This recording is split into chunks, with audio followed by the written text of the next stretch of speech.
Hey guys, welcome back to Mario and Luigi Partners in Time. Last episode we explored the first floor of Shroobs Castle, and this time we'll be exploring the second floor and making our way to the central tower. First things first, god damn it, I'm back to saying that. We can try going on this bridge, but the Shroobs just fire at us, and instead of finishing us off, they just leave us be. The saucers overhead are preventing our progression. I wonder if there's any way to chase them off. For the time being, let's look for an alternativated route. We have a soul bubble here, and I swore I'd eliminate them. Oh god damn it, more Shroobs. I guess that's more of a chance to get the 100 point pants at least. Alright, they're gonna do their thing where they go around and this gets faster. I should also mention that even attacks where you're not directly jumping the Shroobs will take care of them. So if they survive the Mixed Flower somehow, they will still get flattened.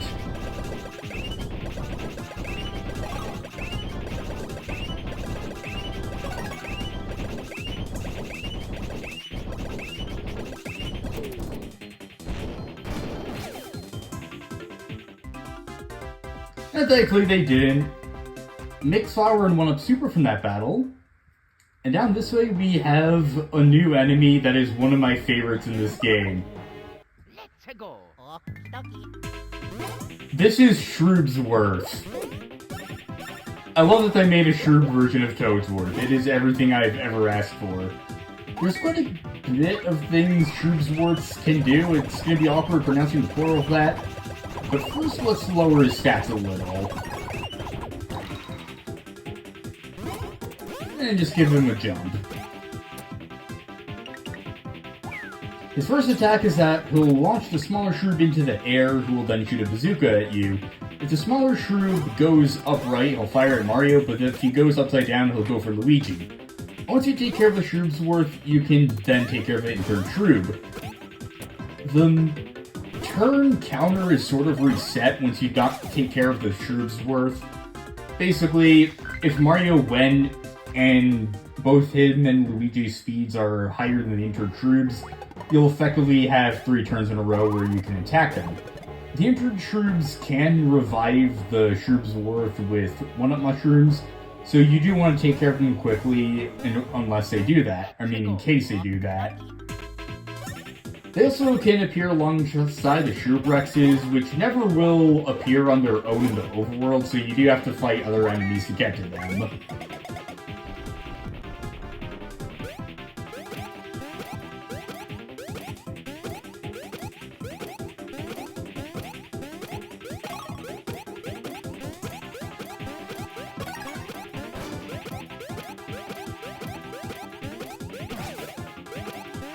Crap.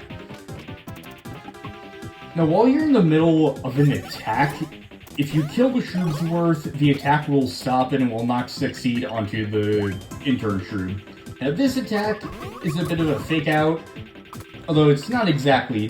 The intern Shroob will go all the way up above the top screen and then start falling down. Once he starts falling down, the Shroobs will swipe his cane at one of the bros. If the intern Shroob comes down right side up, then he'll attack Mario first, then Luigi, and if he's upside down, he'll go for Luigi and then Mario. And you also only have like a split second to react, so I actually find it easier to just jump with both bros and then quickly jump with the right one afterwards. Although you definitely want to eliminate the bad habit because of some enemies while attacking you if you dodge it correctly. Also, if you use an Ice Flower to debuff the Shroobs, the intern Shroob will also carry on the debuffs. Mario makes it to level 26, so that's an HP increase.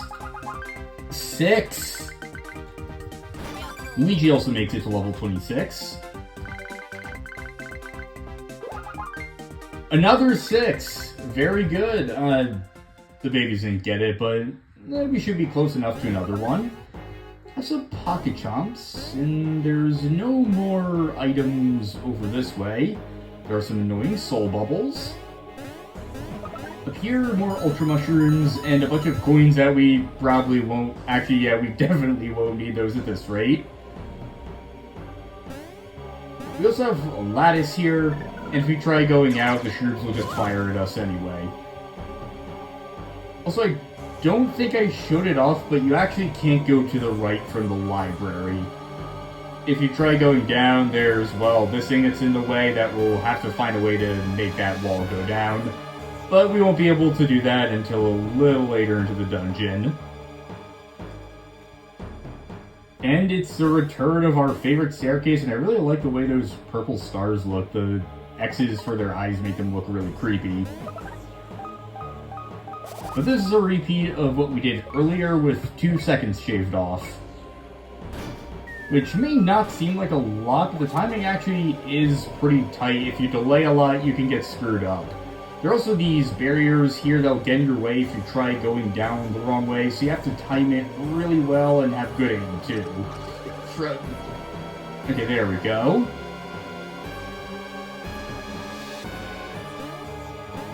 Okay, there we go. Just where do you want to make it? And now at the top of the tower, we can reunite the adults and the babies. We have a 4-person switch, but also some new items to get. Super mushrooms, a save block that doesn't actually say anything new, and I really wish it did, because there are a lot of things you could talk about here in Shroobs Castle. But let's save anyway. And it's one of these flying saucer things that we can go inside.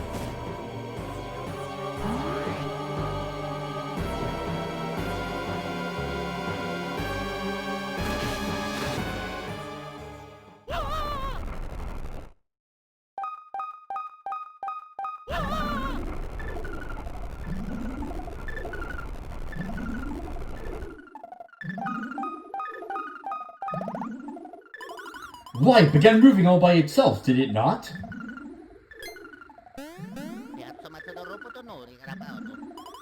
What's that? Control this? And send those Shroobs saucers to obliteration? Of course! Brilliant! And all thanks to Luigi! Quite an accomplishment! Now as for the controls...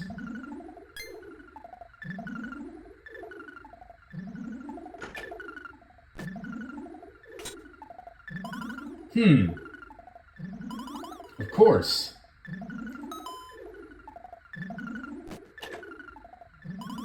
I've got it! I'm gonna go off a bit of a side tangent. I literally just realized that those 2 pink windows are the eyes of the saucer on the top screen. And I didn't realize that for the longest time. I thought this room on the bottom screen was facing towards a screen. And it wasn't until just before recording this that I realized it wasn't that. And my perception of this place is completely screwed because of that. To begin, you must strike that block floating over there. Hit it if you please.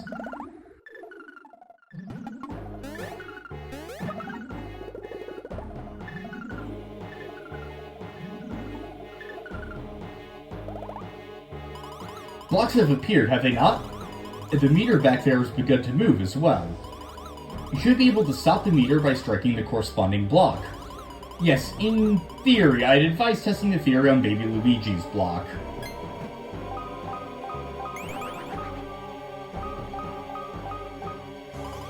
Interesting. The Shroobs saucer only rises a distance equivalent to the length of the meter. Once I've beamed Mario's block as well, we do the same with the X button, and it goes up the corresponding amount. And now it's Mario's turn. Eh? You want to turn too, Luigi? Alrighty, go ahead. Same goes for Luigi. Yes. Now it's time for Mario's block. It's different from the others. You'll understand once you hit it. Go ahead, Mario. And this fires a beam. As you can see, that block emits an amazified beam. And by the way, the block will emit the beam even if the other 3 blocks are not struck, so you can adjust your height correspondingly. I have to imagine it's probably very inefficient to have to use 4 Shroobs in order to fire a single shot.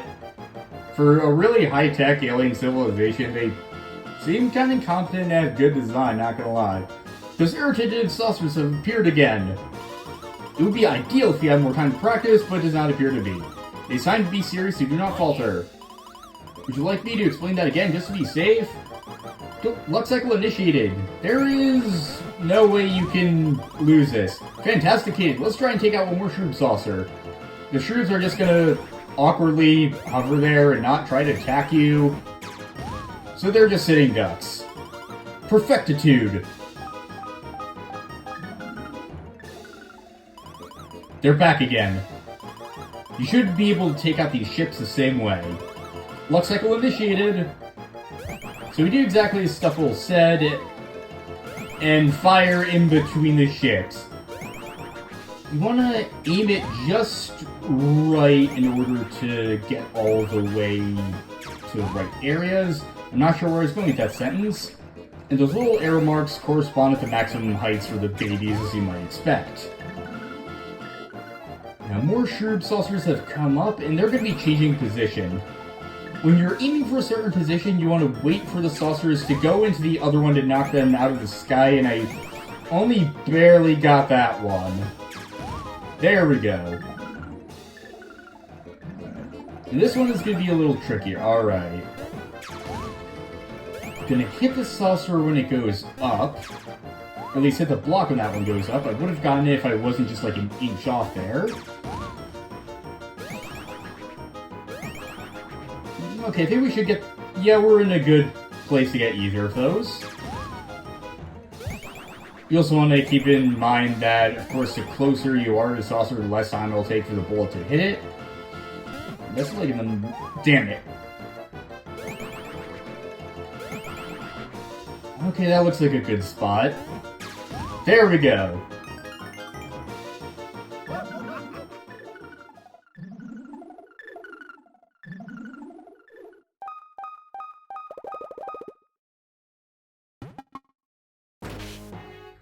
And there's nothing else more to that. Sadly, you can't replay this minigame.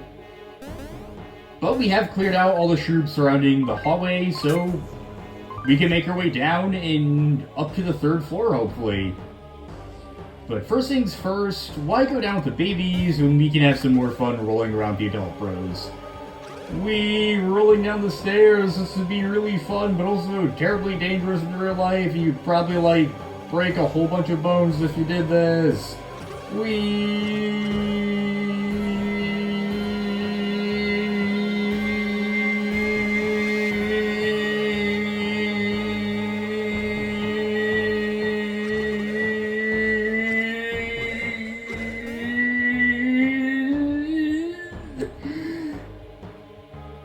Oh god, I don't even know why I went on for that long or what possessed me to do that. I realized halfway through that probably wasn't as funny as I thought it would be, but I had to commit to the bit, and for that, I'm sorry.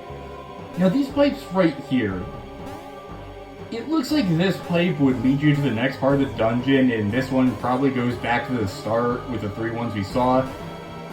But it's actually the other way around, and this is the return pipe you can use if you want to go back to the present and pick up some more items.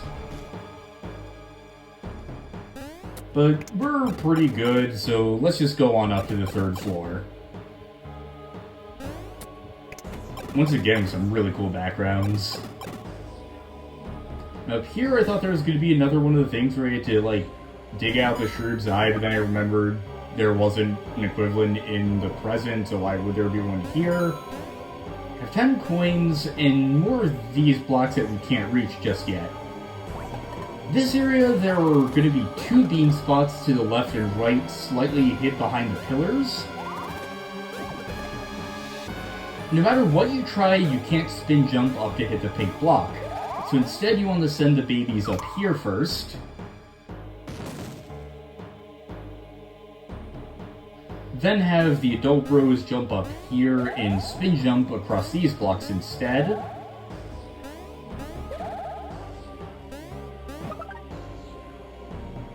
That causes this platform to rise up, and now we can finally hit the second big red button and complete this sort of puzzle chain.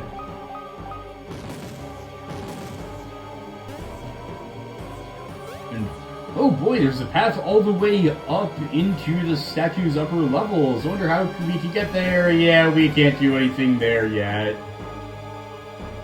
We'll have to come back later and figure out a way through that cage. So the babies up here, line them up just right.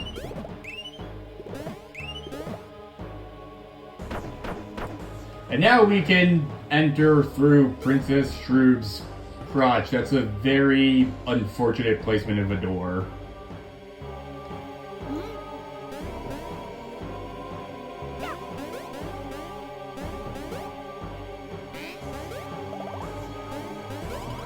It appears she can neither see nor hear us.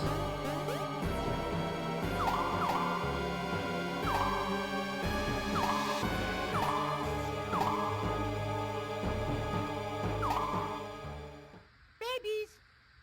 Oh, Ah! Mario. That voice!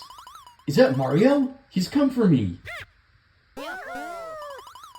It is possible the impact completed the circuit. I'm locked in a room all the way at the top of the statue. But how are you... I guess that didn't do so much good for the security, I guess. The transmissions ended. The monitorization equipment seems destructified. Oh no. And yet we've learned that Princess Peach is safe. I believe that pipe must lead to the upper levels. Come on, everyone. Back to adventure. Let's go. I have a bit of a story about this room. When I was a kid in 2012, I had a phase where I would go on YouTube and, like, watch crappy Mario fan animations, because, like, I was kind of in the face of that back then. I don't think they were, like, animations, just, like, crappy Flash videos, so technically animations, but not really. I think a lot of people had phases like that. But I remember this room was used in one of them, and I remember thinking it looked like it belonged in Mario & Luigi Bowser's Inside Story, which I had played by that time. And I didn't think anything of it until I played this game for the first time and recognized this room, and it, like, just surfaced up that memory I had completely forgotten about. So I wasn't wrong, it sort of was in... No, it wasn't in Bowser's Inside Story, but it was in a Mario & Luigi game. You know what I was trying to say. So, let's go up to the top level of the statue.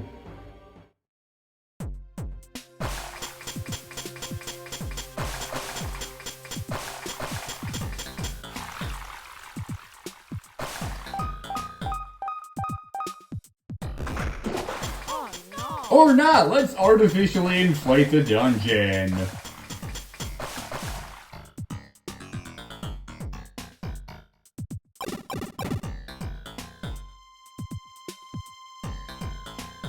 Wow.